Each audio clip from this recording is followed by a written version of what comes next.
Darla here from Atlantic Canada Talks. I haven't done a video in a while, been a little busy. Um, so I've just been thinking, to do another video to just sort of talk about, which is what I've been wanting to do. And I've called it Atlantic Canada Talks because I'd like to see Atlantic Canada have a voice and talk about things that are on people's minds today. And I know we all have a lot of things on our minds. But one thing I haven't done is give you a little bit of background about who I am and where I'm from. I'm in New Brunswick, and I grew up in a small farming community in New Brunswick a few years back, as you might have observed. And like I said, small community, close-knit, still close-knit community. And, simple life. Had the little country church that we went to, and everybody helped their neighbor out. And we believed in, doing those things, helping our neighbor out, being there for one another, being there for our friends, having a lot of fun. We had a blast growing up, and we had a lot of freedom. Of course, we're talking in the 70s. Now, anyone that grew up in the 70s, you're going to refer to it as the glory years or the decade. And it was a lot of fun. We had a lot of fun, and like I said, a lot of freedom and happy. We were happy. Knew how to laugh, and it's important to laugh. That's one thing my parents raised us, is not to take ourselves too seriously and to have a good sense of humor. And I am blessed to say that both of them had a great sense of humor. So that was very helpful in our household growing up. Along with faith, like I said, we went to church every Sunday and learned about God, and that is something that's held with the whole entire community. And as a matter of fact, I can honestly say that growing up, I didn't know anybody that didn't have faith or didn't believe in God. And why is this relevant, or why is this important? Well, it seems as if, and I don't know when exactly this happened, but there seemed to be a time when people felt, oh, it's not necessary to send kids to Sunday school. It's not necessary to pray. It's not necessary to believe in anything. And I think we've lost a generation, maybe because of it. I don't know. My opinions are just my humble opinions. I'm only one person. I'm only one East Coast gal. But there seems to be a pattern and a trend that I can honestly say, in my day growing up with, in the young years, teenage years, didn't even know a soul that was anywhere remotely close to being suicidal or having thoughts of suicide. Not that we were aware. It just didn't happen, or we didn't know anybody that had done that. It just didn't occur. If it was a blue moon situation, but it not in the area that I grew up in. And today, I don't know, it seems like there's a lot of hopelessness in the young people today. And maybe it's time they had some hope. And maybe it's time to help them out with that a little bit.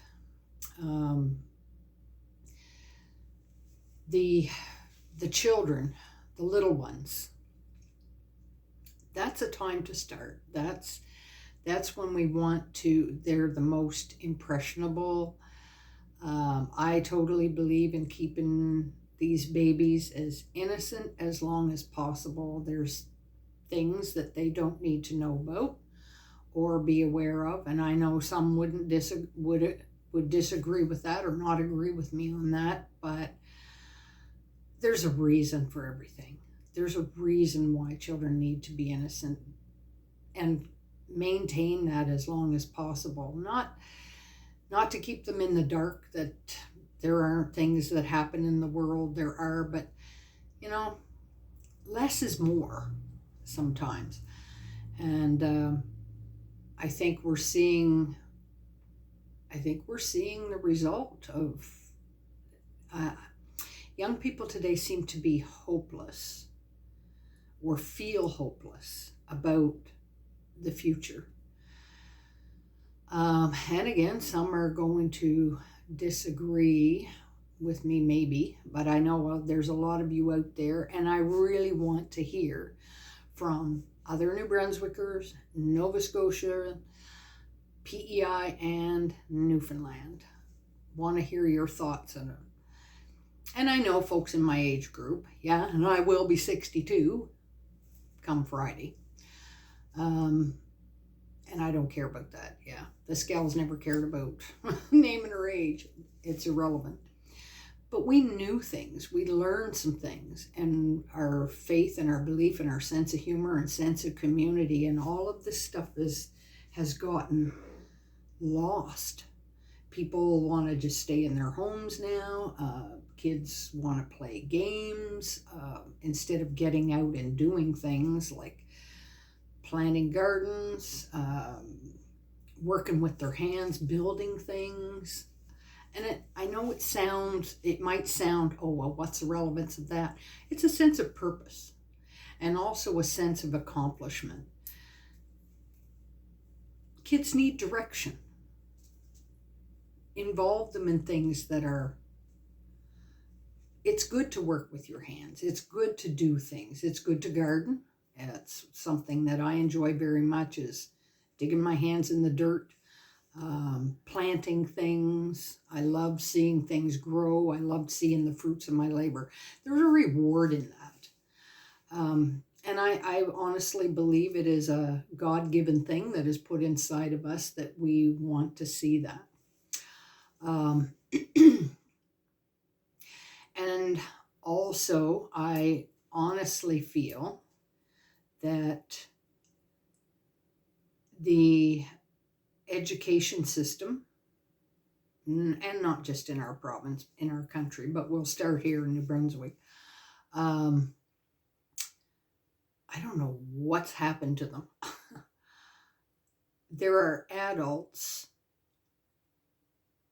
that are fighting for things that they think that children have a right to, that children have no business knowing about. And I don't know, well, I think I have an idea where it's come from, but it's not anything holy, I will tell you that. And things need to change, and things are going to change, but we have to use our voices. We do have freedom of speech. Yeah, you don't steamroll over anybody with your tongue, or because the power of life and death is in the tongue. So you don't want to, I've always chosen to bless people instead of cursing them with my tongue. But you have a right to say. I think somewhere along the line we were told, oh, be careful, say that, don't say this, or you could hurt somebody's feelings. Well,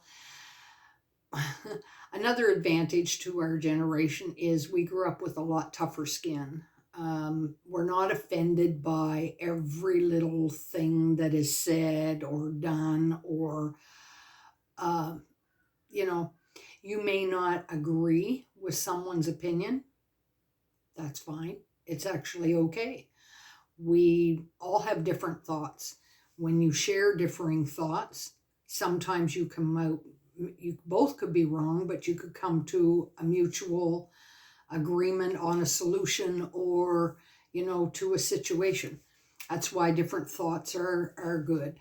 But there should always be a right base to it, a real good base. Now, I'm not the most educated person in the world. I have high school education. Most of everything I know, I learned after high school. And but the root and the foundation of me is for what is real, right, and true. And I honestly believe that now is a time we've got to stand up and say, there are certain things that we will not accept. We will not go along with. We are free to speak up without offending, but we have an opinion too. The other thing is there have been, I'm so done with the name calling. I am so done with the name calling. I'm tired of the words racist. I'm tired of the words white supremacist. I am up to here, done with those words, because they're lies, for one thing. I have never, ever looked at any individual who has different color skin. I have never, that's just never been a part of my upbringing. That's just not part of who we are as a family unit growing up and in the community. We were raised the opposite way. Everyone is equal in God's eyes, and we are, and that is truth. Also, yeah. So I don't see myself as, or any so-called white people. We are all the same. We're all equal.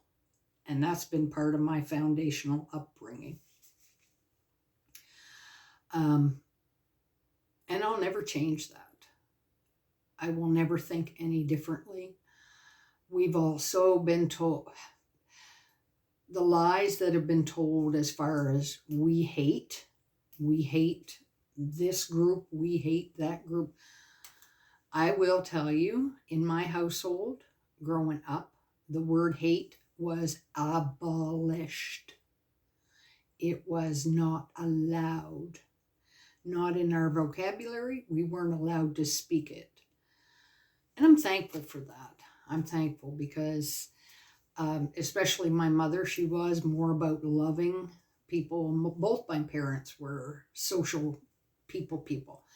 But my mother was exceptionally loving, and she just loved everybody. She didn't care who you were, where you come from, what you look like. It didn't matter. So, and I can say the same of our community. It just wasn't in our roots or upbringing. So when I hear those lies, and I've heard them enough, and we've all heard them enough, and it's time to call it out and just call it as it is. It's lies, lies. We were taught to love. We were taught that God loves us and we love him, and we are to love our neighbor as ourselves. Who is our neighbor? Basically, everyone we come in contact with. So, having said that, you're going to hear more from me. I want to hear more from you. In the comments section under this video, please leave me your feedback. If you agree with me, if you disagree with me, that's fine too. That's fine too. But at least let's open up an honest, truthful conversation about what we believe, what we stand for, how we can all, because I believe that we all have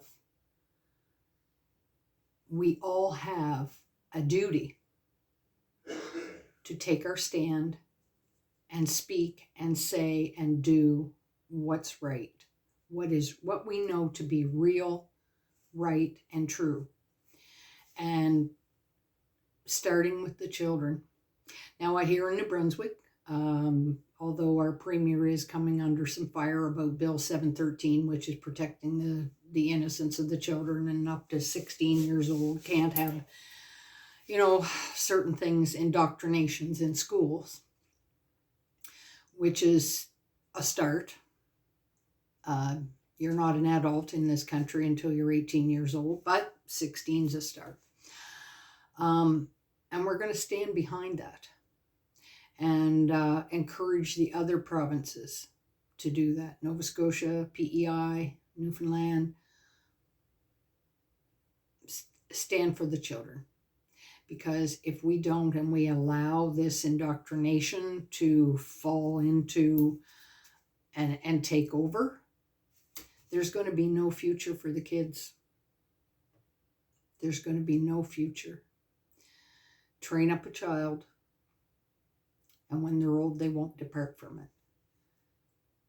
So let's stick together, let's stand together, and let's do it for the children.